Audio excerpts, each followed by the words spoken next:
Good morning friends. तो फिर से हम डेली करंट अफेयर का डोज लेकर आ गए हैं। इम्पोर्टेड क्वेश्चंस फॉर यूपीएससी और ऑल कॉम्पिटिटिव एग्जाम। अगर आप यूपीएससी और अदर कॉम्पिटिटिव एग्जाम की प्रिपरेशन कर रहे हो तो प्लीज़ हमारी चैनल को सब्सक्राइब कर लीजिए, राडिया एकेडमी को। यहाँ पे आपको डेली करंट अफेयर के डोज मिलते रहेंगे। 23 दिसंबर 2022 के रिलेटेड जो भी इम्पोर्टेंट क्वेश्चन बनते हैं वो हमने प्रोवाइड किए हैं और उसकी पीडीएफ आप डाउनलोड कर सकते हो। इम्पोर्टेंट क्वेश्चंस की पीडीएफ डिस्क्रिप्शन में लिंक हमने प्रोवाइड की है। So let's start. क्वेश्चन 1, 23 दिसंबर का इतिहास और 23 दिसंबर को कौन सा दिन मनाया जाता है। 23 दिसंबर को भारत में राष्ट्रीय किसान दिवस यानी कि नेशनल फार्मर्स डे सेलिब्रेट किया जाता है। राष्ट्रीय किसान दिवस प्रत्येक प्रत्येक वर्ष 23 दिसंबर को बनाया जाता है। भारत के 5वें प्रधानमंत्री चौधरी चरण सिंह के जन्मदिन पर एक किसान नेता जिन्होंने भारतीय किसानों के जीवन को बेहतर बनाने के लिए कई नीतियों की शुरुआत की थी। इसलिए राष्ट्रीय किसान दिवस 23 दिसंबर को बनाया जाता है भारत के 5वें प्रधानमंत्री चौधरी चरण सिंह की याद में। ये हमारा क्वेश्चन 1 है। क्वेश्चन 2, हाल ही में कौन सी फिल्म ऑस्कर 2023 के लिए शॉर्टलिस्ट हुई है। हाल ही में भारत की ओर से आधिकारिक रूप से ऑस्कर ऑस्कर 2023 के लिए भेजी गई छेलो शो या लास्ट शो, छेलो शो या लास्ट शो,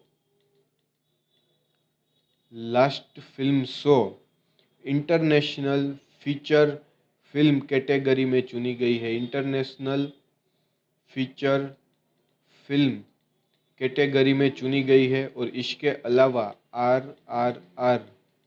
आरआरआर के नाटू नाटू गाने को ऑस्कर के लिए म्यूजिक के लिए शॉर्टलिस्ट किया गया है ओरिजिनल सॉन्ग के लिए। वहीं all that breathes documentary feature film category में शॉर्टलिस्ट हुई है। ये हमारा क्वेश्चन 2 है। क्वेश्चन 3, T20I क्रिकेट इतिहास में पहली बार गेंदबाज ने 6 बॉलों में 5 होल विकेट किसने ली है। हाल ही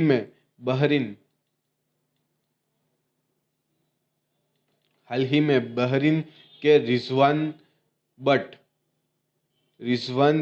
ने T20I इतिहास में 6 लगातार गेंदों में 5 विकेट होल पूरा करने वाले पहले गेंदबाज बने। यानी कि 6 बॉल में एक ही साथ 5 बॉल में विकेट लेने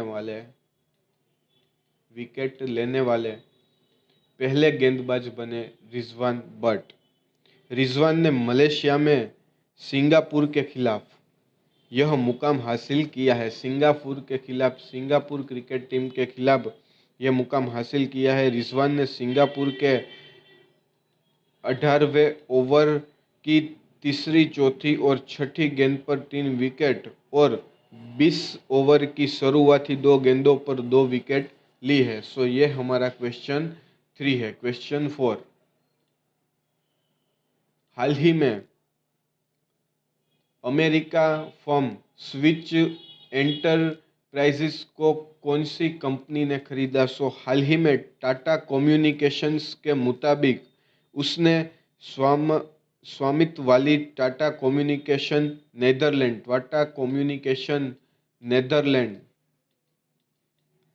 नेदरलैंड बीवी अमेरिकन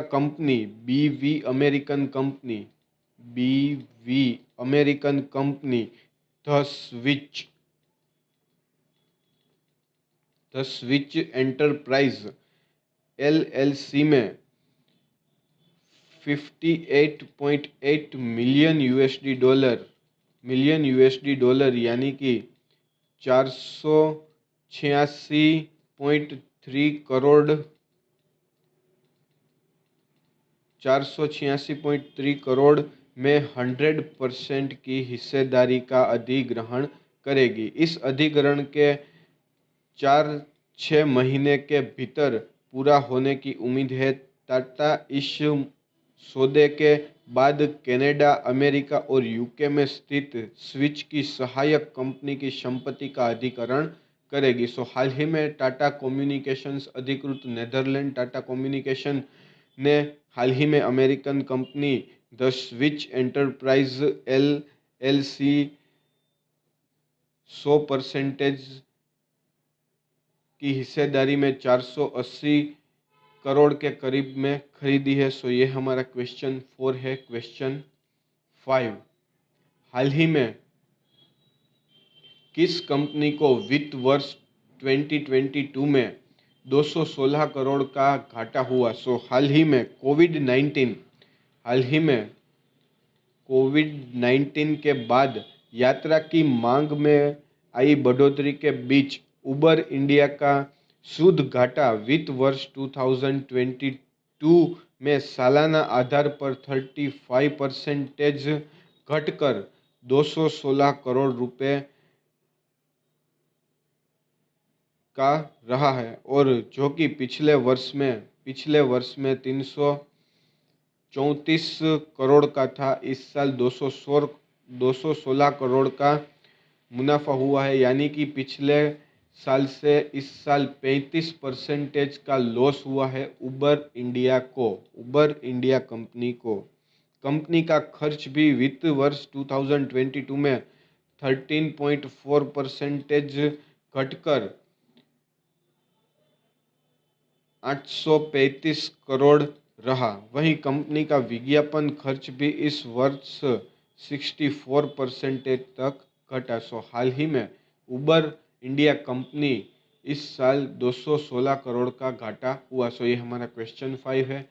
क्वेश्चन 6, हाल ही में किसका नाम दर्ज हुआ भारत के लिए 2 टेस्ट के बीच सर्वाधिक मैच न खेलने वाले का रिकॉर्ड? हाल ही में बांग्लादेश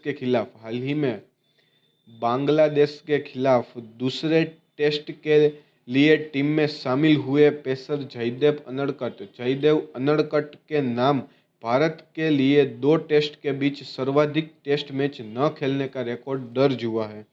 31 वर्षीय उनड़कट दिसंबर 2010 यानी कि 2010 के बाद पहला टेस्ट खेल रहे हैं, और वह इस बीच लगातार 118 टेस्ट नहीं खेले। पिछला रिकॉर्ड 87 टेस्ट दिनेश कार्तिक के नाम पर था। ये हमारा क्वेश्चन 6 है। क्वेश्चन 7,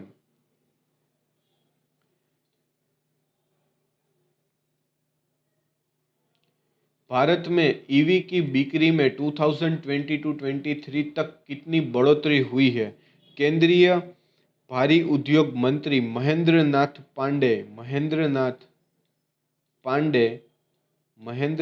पांडे ने लोकसभा में बताया कि भारत में इलेक्ट्रिक